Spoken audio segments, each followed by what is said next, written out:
Welcome, music lovers, to another episode of Inside the Banjoverse, the podcast where we explore the vibrant world of folk music and the people who bring it to life.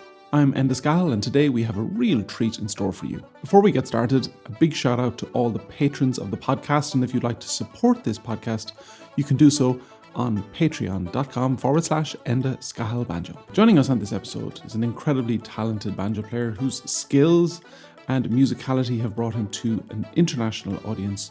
He's widely loved as a banjo player, an IBMA Banjo Player of the Year, radio personality. He has his own show on SiriusXM Bluegrass Junction called More Banjo Sunday.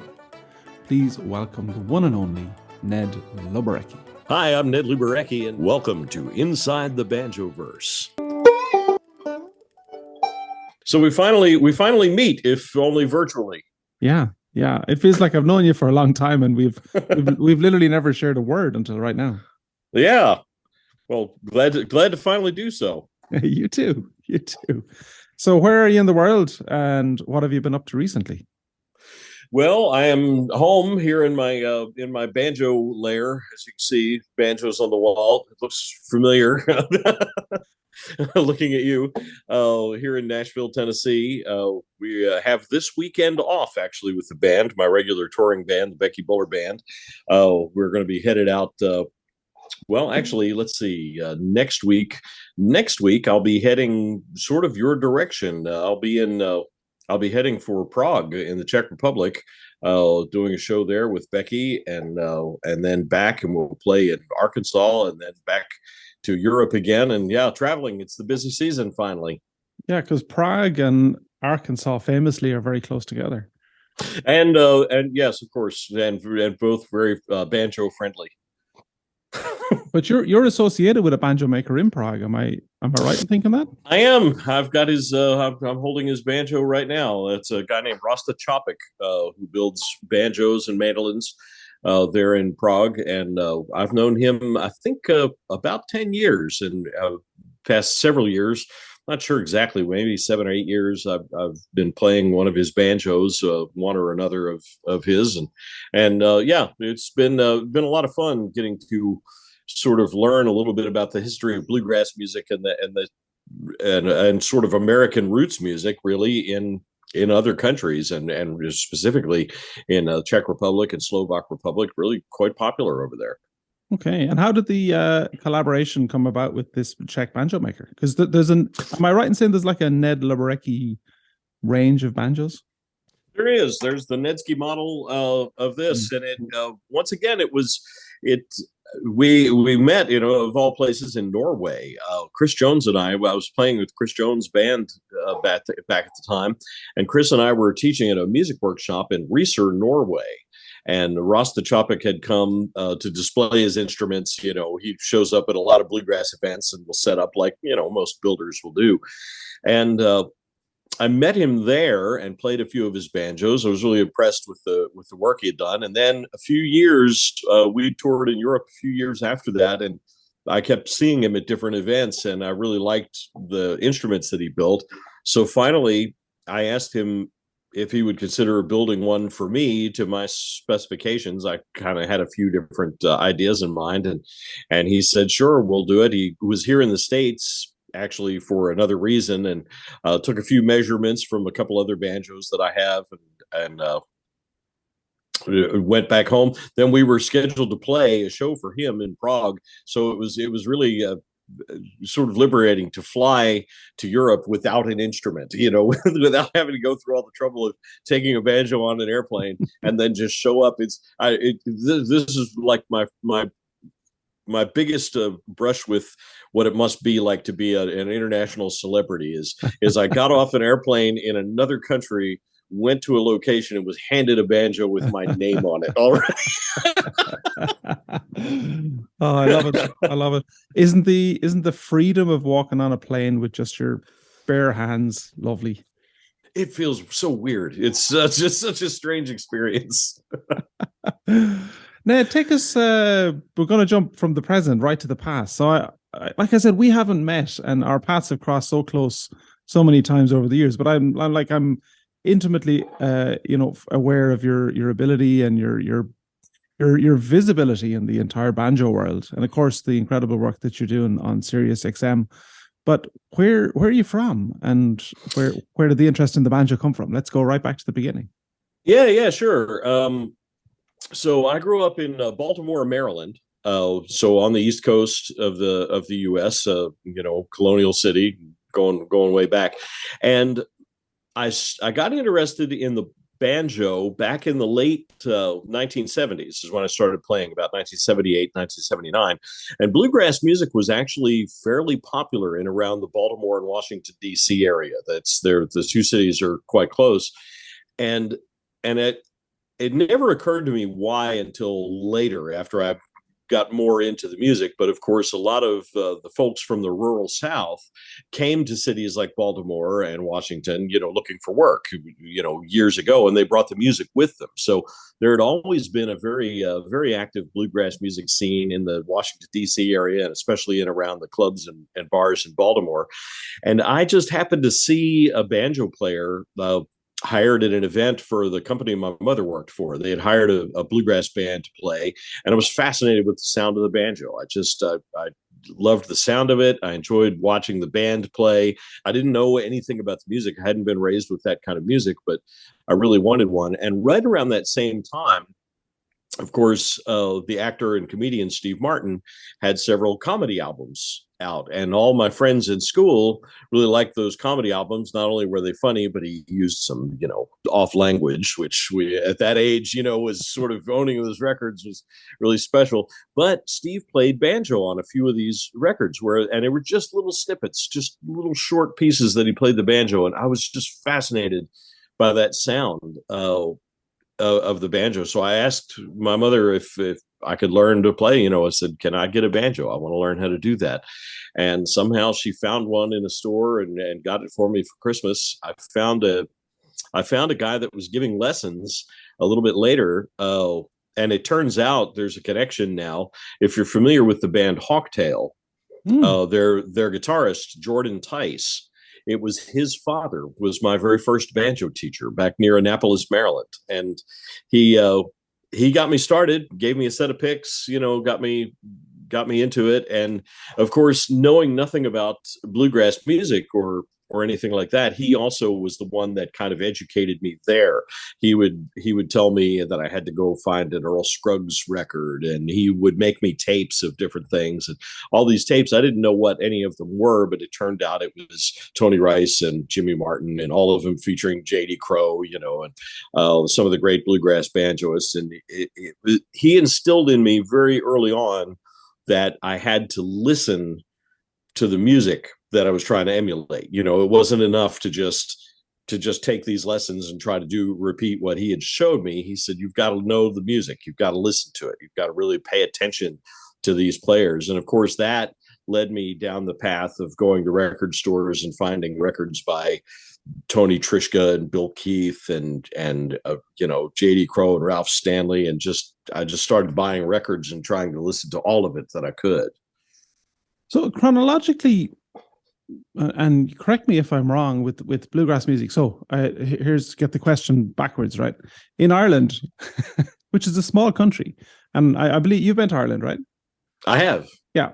And so traditional music has been around for a very long time. So specifically with an instrument like the fiddle or concertina or the flute, there's what we call regional styles. So if you're a fiddle player from Donegal, it's easily identifiable, and you can drive 50 miles to Sligo and it's a different style of fiddle playing, and come another 100 miles to Clare and it's wildly different.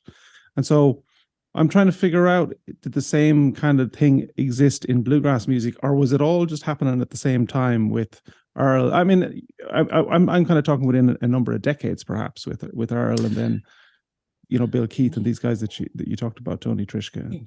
There are some disconnects in there where, of course, when the music started with Bill Monroe and Lester Flatt and Earl Scruggs, back in the 1940s, that particular band started the sound.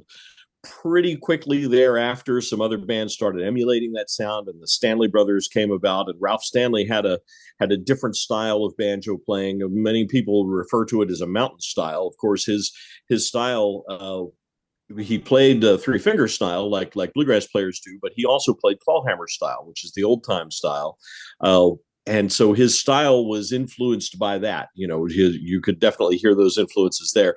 Later, toward the 1960s, say, when players like Bill Keith and Bobby Thompson came along, they started playing what people started referring to as the melodic style, or some people erroneously called it the chromatic style, but it was the style of playing these long flowing melodic runs. And since Bill Keith was from New York and really originally from Boston, but was a Northerner, so many of the Southern players sort of shunned that and said, well, that's that Yankee style of banjo playing. And so there was a bit of a disconnect. You would find regionally in the United States, the people from North Carolina and southern states like Tennessee wanted to play what they considered traditional style bluegrass banjo, and maybe sort of thumb their nose at the Yankee style that was going on with Bill Keith. Although it's Bobby Thompson, lived here in Nashville when he came up with the style that he did. So there were some regional differences, but you would still find, very, and I've also always laughed at the idea of calling it traditional bluegrass, because it just doesn't go back that far. It only goes back to the 1940s. There are still people around today who started that style of music.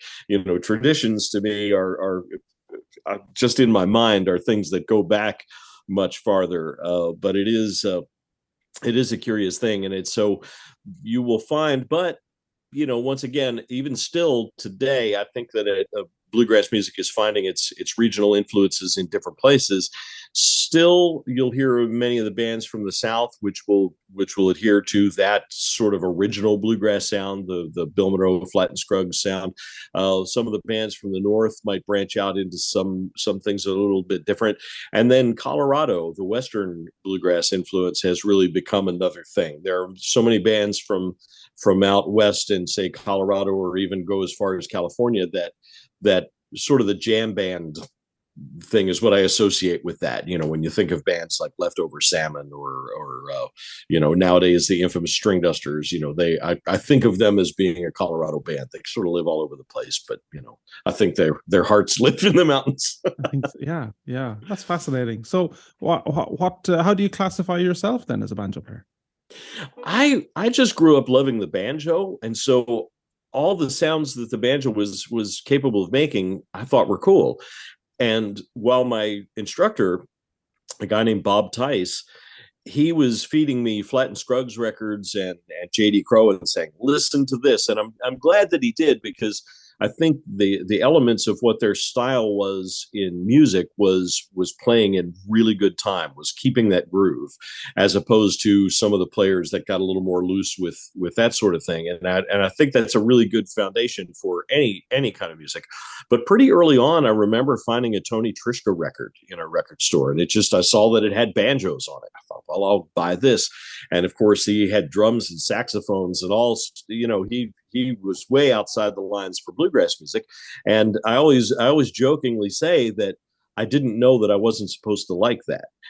I just heard banjo playing with all these other sounds going on. And so when Bela Fleck came around and started doing music like the Flecktones, it wasn't all that new to me, because and Bela would admit this, I'm sure too, that Tony paved the way for so much of that, for taking the banjo way outside the bluegrass lines. When it came to bluegrass music, I know, like many young players, when I started playing in jam sessions in my first few bands, I probably just was a bit show-offy. I would learn a new lick, a new style, a new thing, and I would just bring it in and throw it in, no matter how appropriate or inappropriate it was. It wasn't until later, sort of becoming more of a professional player, that I really began to hone in on trying to keep what you're playing appropriate to the style of the song, to the style of the band. And so if I was playing in a much more traditional bluegrass band sound, not to throw the kitchen sink into your playing, but if you have the opportunity to go somewhere else. And for me, I've always liked all of it. I just like music. So whatever kind of music it was that was being played, I've always tried to be open-minded about it, and also tried to be a versatile enough player to contribute to it, to be able to have maybe a jack of all trades, master of none. This is where I am. So what was your first band then? Did you did you start your own bluegrass band? My very first band was a band of just friends that I met. There was a music store back in Baltimore called Baltimore Bluegrass, and they sold banjos and mandolins and such.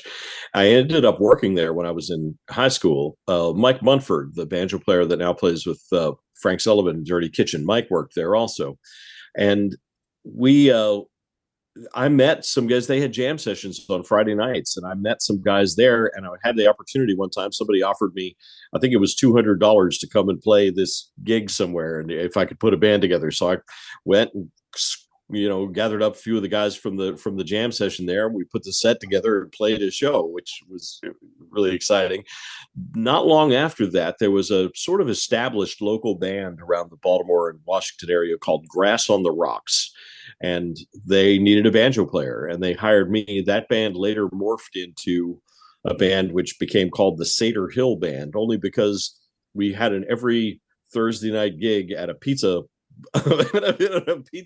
restaurant, and it was in the Scahill Shopping Center in Baltimore. And so we renamed the band Scahill, and that band I think is still alive today in Baltimore. They still play gigs. I think the fiddle player is the only original member, but that was, and this goes back to about 1983, 82, somewhere in that, 81 maybe, for the beginnings of that. And yeah, we just played clubs and bars and things around Baltimore. We never really traveled or did anything else than that. It wasn't until the late 80s that I started playing with a band called Paul Adkins and the Borderline Band. We were based out of Maryland again, but we toured, around the country. So that was really my first sort of professional band, I think. And nowadays you're with the Becky Bueller band. Yeah, Becky Bueller. Becky is such an amazing, talented, everything she does. She's a great songwriter and singer, fiddle player. She also plays clawhammer banjo, and guitar. And she's just kind of amazing to be around. She's just such a creative force that a few years back, I'm trying to remember what year it was. Maybe it was 2015 is when she had left the last band that she had been a part of. She'd been a side band in a few different bands, and she made a solo recording and was interested in going out and doing some shows. And she asked me. I played on that, at least on one song on that first recording. Well, it wasn't her first, but it was the first one that she did when she decided to kind of become a solo artist. And then I was still playing with Chris Jones at the time, and somehow that first year I was able to do both. Neither band was working enough to that there weren't very many conflicts, only a couple. And finally, after about a year of that, Becky kept asking me. She said, "Look, I'm hoping that this band is going to continue on, and I'm going to need somebody to replace you. I know you're only on loan. Who can you recommend? Who can you help me find that can replace you?" And the thing I liked about working with her right away was not only that she's just amazing to be around. She actually on that first recording that I was telling you, she had on one song she had or a couple of songs she had Ron Block, from Alison Krauss's band play, and Ron has very very particular style on the banjo, very hard driving, very bluegrassy, known for that. On a couple other songs, she had Scott Vestal from the Sam Bush Band at the time, and Scott, of course, has a very technical style that's much different. And so to me, it was fun to get to play that music because I got to get my real bluegrass drive on some of those kinds of songs. But then there were some really technical things that I had to think outside the box on, and there was an opportunity to do all of it. And I kept trying to think of other banjo players who would be able to do it. And of course, there are some out there, but it seems that many of the really highly technical banjo players don't want to spend a lot of time playing traditional bluegrass style, and a lot of the bluegrass style players don't want to do this. And not only that, I was trying to think of who might want to be able to or do it, but then every time it came up in my mind, I thought, well, I thought of somebody and I would think, well, do I want him to have this job or do I want this job? And finally I started thinking, do I want this job? I think I do want this job. And then I had to make a decision, and it was really difficult because I'd played with Chris for 13 years. We'd been together for a long time in that band, but it was, I don't know, it was time for a change. And so I've been playing with Becky since then. I've never met Chris, but we've communicated online many times. He seems like a very nice guy. Oh, I love Chris, and Chris taught me a lot about music. Chris is the first person that ever took me to Europe. Chris showed me a lot about the world that I didn't know. So it's I will always treasure my friendship with Chris and the time that we got to spend together. And we're still, Chris also works for SiriusXM, so we're still connected in many ways. Yeah. You're married. How do you marry? I'm judging by the ring in your finger, maybe. Yep. Sure enough. Yep. How do you marry it? There's a double. How do you marry the whole thing together with life on the road, life at home? Well, I was already traveling and playing music when my wife and I met, so she knew she had plenty of time to get out. No, she knew what she was getting when we got together, and it is what was the old saying? What do you call a banjo player without a girlfriend or a wife? Homeless. Right.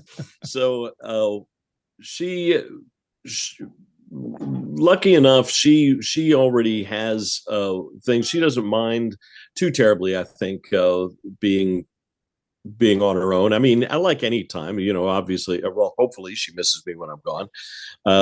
But and so sometimes it's hard, but I think the other thing is we don't tour for really extended times. For me to be out of town for a week or even 2 weeks is really rare. Once or twice a year. And for me, usually when that happens, it's because I'm teaching at a music camp or something like that. But for the band, that's the other thing. Becky is a mother. She's got a just about pre-teenage daughter now. And so when she put the band together, she said, look, we're not going to go out tour for a month at a time because I don't want to be gone from home that long. She said, we're going to go out on weekends, get out, play the festivals, and then come back home. So, and there's even 2 guys in our band that have day jobs. So we're always fighting that a little bit. We'll use up all of their vacation time and sometimes have to make special travel arrangements, to make sure that those guys can be there. If it means that that the rest of us take off in the van on Thursday, but they fly in on Saturday, we'll do that, to make the shows happen. And so that makes it plenty of home time. And of course, the big scare came after we'd already been together several years, and married and used to that travel schedule, that all of a sudden the pandemic hit. And so she was working from home and I was stuck at home, all the time. And somehow we managed to live in the house together without leaving, for a couple of years, and we still like each other. So it's fingers crossed. I think that was a good sign. That was the big test for Manny, wasn't it? Yeah, it was, I think. Yeah. Do you love it? Do you love the road? Do you like traveling? Do you love being in a band? I do. I think I always have. I feel really fortunate to have seen things that I never expected. I mean, I've always, when I first started playing the banjo, I remember thinking, oh, it would be great when I first got the opportunity to jam with anybody else and just hear that sound. You know what it's like the first time you play with other people and you hear that support behind what you're doing, and it's sort of magical. And I think about that. I'm connected to that still because I teach banjo lessons pretty often, and the first time I get to play guitar to one of my students, and I can see that look on their face, and I remember that feeling, and so I can remember early on in my banjo playing days thinking, wouldn't it be great to play in a band, to just get to play in a band. And then once I started playing in a band, I thought, wouldn't it be amazing to play in a band that actually played like a festival, where there were people. and then did that. And every time I'd look at the next sort of goal, the next goal was always something really strange. Like I remember thinking, what if I was in a band that played and actually traveled somewhere, outside my zip code, that traveled someplace to another city, or I remember specifically thinking it would be the ultimate to ever play a gig that required flying on an airplane, because that just seemed unattainable. That was only the rich and famous would do, something like that. And now, I look back at things and I remember thinking, what if I was ever in a band that made a record, and then I started wondering how many records would you appear on? How many recording sessions could you do when you'd lose track of how many you'd done, and all that stuff is just so far, back now. When I look back on it, I think it's incredible to think that I got to play in Moscow, Russia, because I play the banjo. I've traveled, so many different places around the world that I've never dreamed that I would get to see. Now, you don't get to see them quite like a tourist. You don't always get to go visit the museums and explore the culture, but you do get to explore certain bits of the culture of other places that maybe the tourists don't. It's like going to a grocery store in Switzerland is a different experience than going to a grocery store here. Going to a restaurant in anywhere, going to a pub in Ireland is something that I never would have, it was always a thing that was in my mind, what wouldn't it be neat to get to do that? Well, the banjo has taken me to those kinds of things, which is amazing, and the added benefit of also getting to play music. Yeah. So you've been in the game a long time, and of course, I think you probably have an inside view because you work for SiriusXM. But what's your take on like the state of the music industry? And I'm talking in terms of recorded music. Oh man, that's a tough one. I don't know. I really don't know, because of course, for people who aren't on the inside of it, that was one of the major ways for touring musicians to supplement their income. I mean, you go out and you play and hopefully you get paid at a show, but so many times a good percentage of what the money that you would make would be from sales at the record table, people buying your CDs. Bluegrass music is usually a little bit behind the times, so there are still an awful lot of bluegrass fans who will buy your CD at the table, but even that has gone away. And most people I guess don't really even download. They don't even pay for the downloads of music. So it's become less of a revenue stream and more of a promotional thing. It's like if your songs can get played on the radio, that's how people know who you are. And once people know who you are, hopefully they'll come out to shows. It's still very strange to me, because I looking at where the culture is going, just of humanity, and so many people spend so much time watching TikTok videos on their phone. I really hope that, or I want to believe that human nature is you will want to get out and experience things in real life. That the desire to go and hear real live music will still be there. But I do see where recorded music is becoming more of just a support to that. Because you can make a record, but if everybody can hear it for free, how do you make any money from it? Yeah, because you used to make a record because you could 5x the cost of the record in sales, and now you're making a record in the hopes that you can pay it back Right. from ticket sales. Yeah. It's all changed quite a bit. It's difficult, and I'm sure that you realize this too, is airplay royalties are different, and they're different scales for different things. And for example, and I take no credit for this working for SiriusXM. I just happen to have a job there, but the royalty rate that you get paid through companies like Sound Exchange is so much better than what you get for the online streaming companies. And it really seems unfair. That's one of the things that I'm always troubled with is that, okay, the streaming companies can play your songs and you make pennies per thousands of spins, and they claim they're not making any money, but the CEO of Spotify, I'm sure, drives a nicer car than I do. Well, when he tried to buy a football club, that's when I reckoned he had too much money. There you go. Yeah. We're hugely grateful to SiriusXM specifically because of the royalties. Once we got set up properly through Sound Exchange and we saw what Sirius paid per play, it's astounding. It's astonishing compared to Spotify and Apple and all of the rest of them.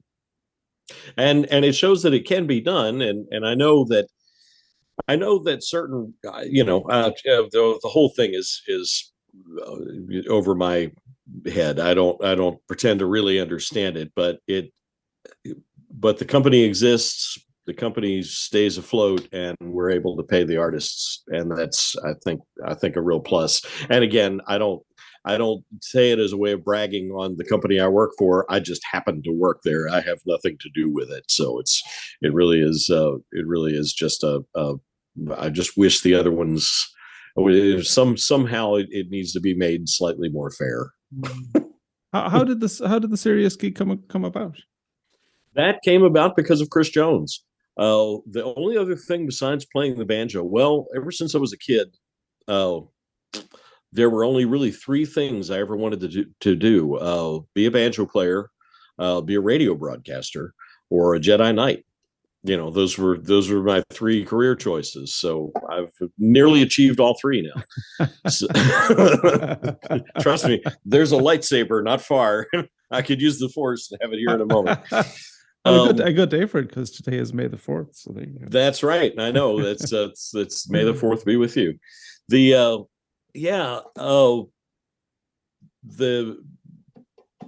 I've always been fascinated by radio broadcasting. One of my first inspirations for that, I don't know if you've ever heard of this show, but here in the States, there used to be a show called Dr. Demento. And he did a radio show that was syndicated, and it was all comedy music. It was where really Weird Al Yankovic got his start, was on the Dr. Demento show. And I used to like that because not only of the comedy, that was on the radio, but that started me listening to the radio and becoming fascinated by the voices that I'd heard. And so I used to, just as a kid, I would pick up things like a cereal box and just read it like the announcer on television. And I would say, part of this complete breakfast with non-essential vitamins and minerals, and just try to emulate that sound. So finally, years later, I don't know, it was sometime in the 80s. I was living in a town called Frederick, Maryland, which is west of Baltimore a little bit. And there was a radio station truly about 2 blocks from my house. I could just walk there through this field. And I walked in and I said, I would like to be on the radio. Is there any openings that you might have? And the program director was impressed enough with me that he started me on overnights. I worked at the radio station, was called WFMD. I later found out that Mike Terry, the Grand Ole Opry announcer, and he's also on SiriusXM on Willie's Roadhouse, Mike Terry started at WFMD as well. He's also from Baltimore, like I am. And I have worked at several different radio stations through the years, always as a day job to support my banjo playing habit. I never I never played bluegrass on the air. Any radio job that I always had, I'd played country music, I'd played rock and roll, I had a gospel radio program at one point. I did a news talk station for a while. I worked in all these different radio things, and it never occurred to me that I might play bluegrass on the air. And part of the reason for that is most of the radio stations, or most of the bluegrass DJs that you see, and I don't mean this at all as an insult. I actually mean this as a huge thank you, but most of them are volunteers. Most of them are not professional radio people. Most of the bluegrass shows that you find throughout the country are guys who just love the music and then volunteered. I mean, so many of them are volunteers that go in on their public radio station on Sunday night and have a 2-hour show where they just wanted to get the music out. They weren't broadcast professionals. There weren't people that came up through the ranks. Now, it's not to say all of them. There's plenty that do, but even the ones who were professional radio announcers usually did the bluegrass show for free somewhere because there just wasn't a market for it. There wasn't anything. So it never occurred to me that the two would really mix, because I always used radio as a professional job to help pay for the bluegrass habit. When Sirius and XM were two separate companies at the time when they started, and Chris Jones had been with Sirius Satellite Radio since it started.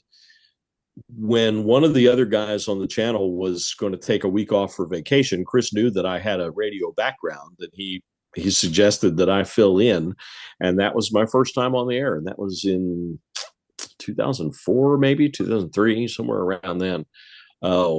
And I've been with them ever since. So I realized there are only a handful of professional radio jobs in the bluegrass world. I mean, you could pretty much count them on one hand, and somehow I've landed one of them, and I'm really grateful for that, really thankful for that. It's been kind of amazing. That's an amazing story. Is the vocal thing, is that genetic, or did you have to practice it to get the radio timbre? I don't know. I guess whatever voice I have. I did have to practice being able to speak clearly, and you don't want to. That's the other thing in radio, is you don't want to sound like this all the time, because then you just sound like a made-up announcer. When you're actually doing a radio show, you want to sound conversational. You want to sound like we're talking to each other here, but you still want to do it very clearly. And do you have to do any vocal warm-ups or magic sprays or anything like that? Oh, I probably should. I don't. It's like banjo playing. I don't put much thought into it at all. I just sort of grab the banjo and start playing. When it comes radio time, I just turn on the microphone and start talking and hope that what comes out is, makes some kind of sense. Okay. So you don't script? No. Oh, wow. Okay. No, I've never. Perhaps I shouldn't be giving away the trade secrets here, but no, I have no idea. So the other thing that's happened to me on SiriusXM, and for any of your viewers, listeners who don't know what this is, it's a satellite radio company here in the United States, and we have a bluegrass channel. And I can't remember what year I started doing this, but it's been going on for at least 10 years now. I started doing a thing I called the Sunday Banjo Lesson, where on Sunday afternoons, I would bring the banjo with me into the radio studio and play in between songs. So maybe once an hour, I'd introduce a song and say, well, that was one from Flatt and Scruggs. Now let's pick one, and just play a couple of things. Then one day I was teaching at a music camp, and I just really, to fill time, I said, hey, I'm teaching at this music camp. I'll give you a taste of what that is. So next hour, tune in, and during the breaks, I'm going to do a banjo lesson. I'll teach you something about playing the banjo.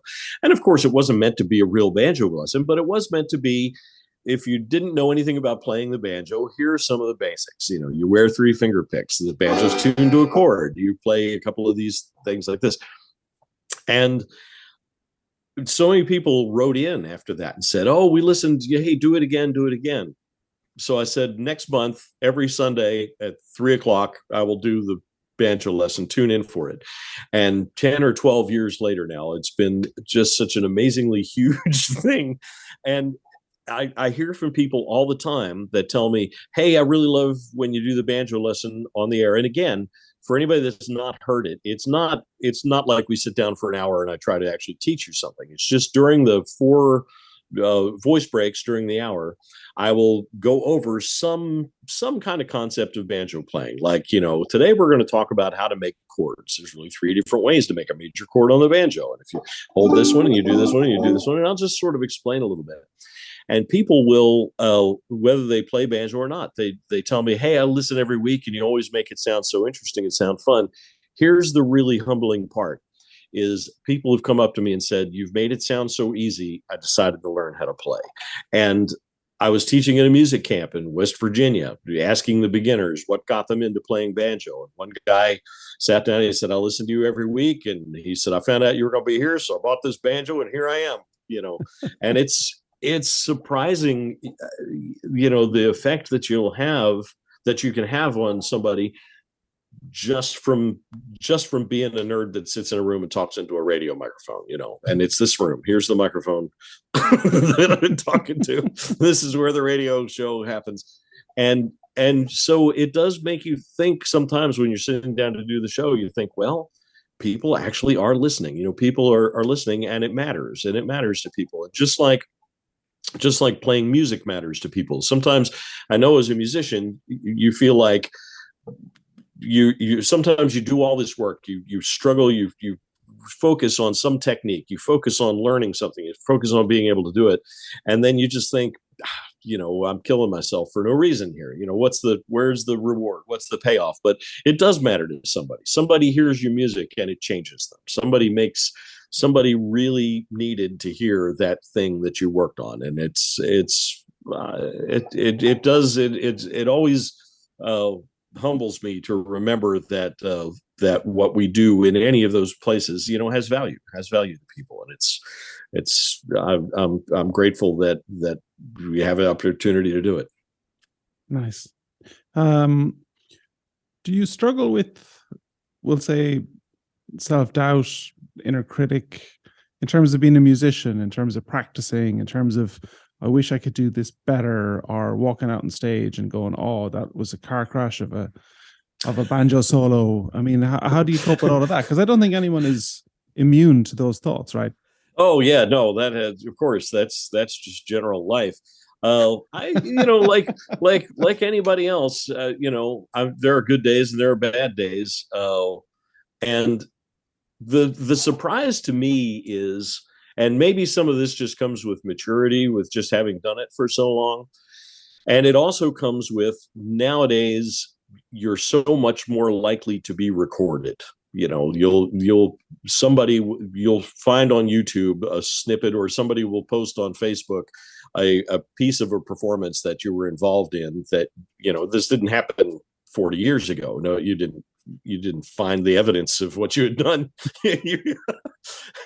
And so even on a bad night, even on a night when I felt like I couldn't get my thumbs out of my butt, I'll listen back and I'll hear I'll see a YouTube recording of it. I'll think, oh God, I don't want to see that.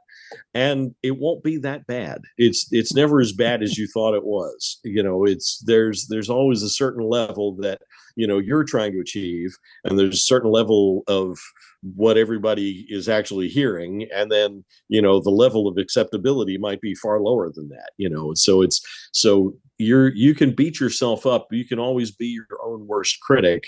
And of course, it's always humbling too, being a professional banjo player and living in Nashville, when Bela Fleck and Noam Pikelny and, and Scott Vestal all live here too.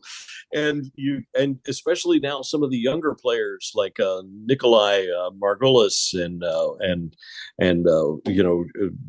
more than that, Corey Walker, and some of these other players who are so technically advanced and so young, and I watch them play and just think I can never keep up with them. But you also try to remember that music is more than technique, and music is more than that. So just trying to to create good music and try to stay focused there. But yeah, there's plenty of times when I feel like we had a bad week with the band, but I'm better now at letting that go than I used to be. I realize that I can play like I play, and hopefully I can get the job done. I'm also not the band leader most of the time, so I try to do the best I can in my supporting role. And even if I know, I feel like there might be more pressure on me if I'm leading the show. If it's like, now is the Ned Luberecki hour, here are these songs that I've prepared for you, and then I really goof it all up. I feel like it's there's a little bit of a smoke screen that you can have hiding behind the rest of the players in the band. As long as I can keep my part straight, I'm in pretty good shape. And there's also another thing that I've learned, and again, some of this is from experience, I guess, and so many people that you see in show business claim to be shy people. And you think, well, how could that person be a shy person when I see them on television all the time? But it's really true. And I am that way as well. But there's a certain shield that you have when you're in front of an audience and you're speaking into a microphone that automatically puts you in a persona. You already have a position of power. You already have a position of everybody's looking at you. So now you're in entertainment mode. And I've always had the shield of a banjo. It's I already know that most of the people in the audience are not banjo players, so anything I do is more than they can do. I'm already doing something that they're going to watch and think, wow, look what he did. The few banjo players that are out there, I hope are forgiving. So it does make me think how awful it must be to be Bela Fleck. To sit down at a concert and realize, when he's at the Ryman Auditorium, that probably 80% of the people out there are banjo players scrutinizing every note he plays. And yet somehow he manages to still amaze us all. So, yeah. We played Rocky Grass last summer, and we kind of blasted in, straight onto the stage, did the gig. And as we're putting our pedals away, out walks Edgar Meyer, Bela Fleck, and they're like, great job, lads. And I was like, I'm so glad I didn't know that you were at the back of the stage, because I wouldn't have played a note straight, Right. Yeah. Yeah. But I think about this too. It was years ago, the first time I was in a traveling band with Paul Adkins and those guys, and we played at the Station Inn. We came to Nashville here and we played the Station Inn. Of course, to us, it was like, ooh, man, we're finally at the Station Inn. And our dobro player at the time was Fred Travers, who now plays the Seldom Seen and has for a long time. And so we set up and we did our show. And about midway through the first set, Jerry Douglas came in and just came in just off the street, just thought he'd check out whatever this band is. And so during the break, Fred and Jerry talked and showed his dobro, and he wanted to look at the guitar and all those things. And at the end, I looked at Fred and I said, Fred, man, Jerry Douglas came in. Jerry Douglas was in here watching us play, man. That's amazing. I said, no, and you held it together. You played great. You did fine. You didn't get nervous or anything. And Fred looked at me and shrugged his shoulders and said, he didn't pay. He said, he didn't pay to get in. What do I care? I'm only playing for the punchers. And I thought, well, okay, right. Your job here is not to amaze Jerry Douglas. It's not to try to impress Jerry Douglas with how good a dobro player you are. You're not going to do that. Your job is to play the music, and entertain the people that came, entertain them as best you can. And, whether you're that good or not, you just need to do what you can do. And that giving yourself that permission, I think, is always a good thing. It still means you got to practice stuff and try to get it right. And yeah, there's plenty of times when you blow something on stage, you just think, oh man, I hope nobody saw that. And it'll be on YouTube. So yeah. We'll finish up, Ned, but before we do, I want to ask you about obviously a serious affliction that you have, which is banjo acquisition syndrome. Yeah, there's a few of them. But remember, I've been playing banjo for over 40 years, so they've just sort of accumulated.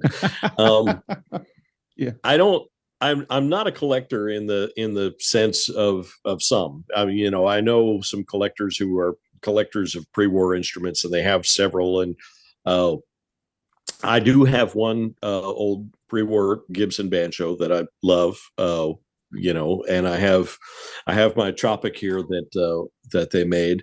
That Rasta Tropic made for me. I still have some of the very first banjos that I ever had. My first halfway decent banjo was a Framus banjo, a German made. I'm sure you've seen those around. Yeah, it's hanging on the wall right over there. I still have my Gold Star banjo from 1980 that I played in my first band with, and that was the last banjo my parents bought for me. They bought it at that music shop at Baltimore Bluegrass, and I played that in my first local band and saved all the money. We used to make like $20. I'd get $20 for playing 5 sets, in a bar. But I was 16 years old and I didn't have really anything else to spend my money on. So I saved that money and bought my first Stelling banjo, which is hanging over my shoulder over there. And I remember back in 1983 having the $2,000 to buy that banjo with, and it was a stack of $5 bills and ones, and it was just a big stack of cash. It was still maybe the biggest stack of money I'd ever had in my hands at one time.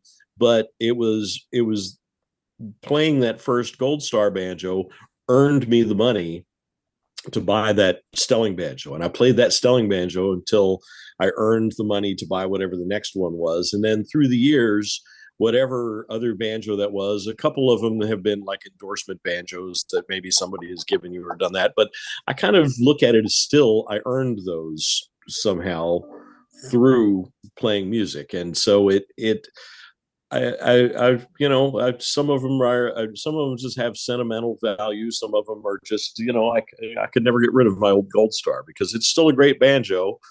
And if I sold it, I might be able to sell it for $1,000 maybe, but it's worth so much more than $1,000 to me. I just, if I had to get rid of it, it would just be a lot of memory lost, so yeah. And then, there's also, truthfully, there are some times when a certain banjo will do a certain thing. Like I know I love my old pre-war banjo, but it's not as loud as some of the other ones that I have. And so sometimes if I know that I'm going to be playing, say again, our band, we carry our own sound technician. We have our own in-ear monitors. It's fairly consistent from night to night. It's never exact, but it's fairly consistent from night to night. So I know I can count on certain things. But if I'm playing a pickup gig with somebody and they just say, hey, come down and play with us this Thursday night at the Station Inn, or we're playing this bar gig somewhere, then I know, well, if I'm just going to be playing into an SM57 over a lousy sound system with bad monitors, I just want to take the loudest banjo I have, it is nice having different tools in the box, so that you have one that can be your combat banjo, and you can have one that can be. I like that. I'm going to steal that term. This is my combat banjo. Yeah. This is the combat banjo. If I have to go mano y mano, I'm taking this one because I know I can do it. But that is definitely true. I'll choose one for a particular thing, and I think there's also, and I wonder this. If you'll agree with this, because there I see the several banjos hanging on the wall behind you. You get used to playing one, and then if you pick up another, it takes you a while to find the tone. It takes you a while to find the sound. Your hand position changes, your geometry changes, and you find the sweet spot, and you're able to play that one, and it sounds the best to you because you're playing it better. And then when you switch to another, I've been playing this one now for a lot, even on live shows, that when I pick up my pre-war, which is usually the banjo I like better, I don't like it as much because I just haven't I haven't spent the time on it. You know, I've changed a little bit, and then I'll play it for a month or so, and it'll start to come back to me and be like, oh, right, that's the reason I have this one, you know. And so I think there's a little bit of that. And the honest truth is, though, to the outside listener, they don't notice any difference at all. You sound the same. You could probably play 10 different banjos for me, and I'd be like, well, I think that one sounds maybe a little brighter, you know. You'll hear completely different colors of tone in it, and I'll be like, man, you sound great on all of them, you know. You sound great. And the same with me. I'll play 3 or 4 of these things at you, and you'll be like, you sound like you know. And it's that truth is also one of the things I think that comes a little bit with maturity. So find one that you like to play and you like the sound of, and you like the feel of, and then just concentrate on playing the music. You know? Yeah,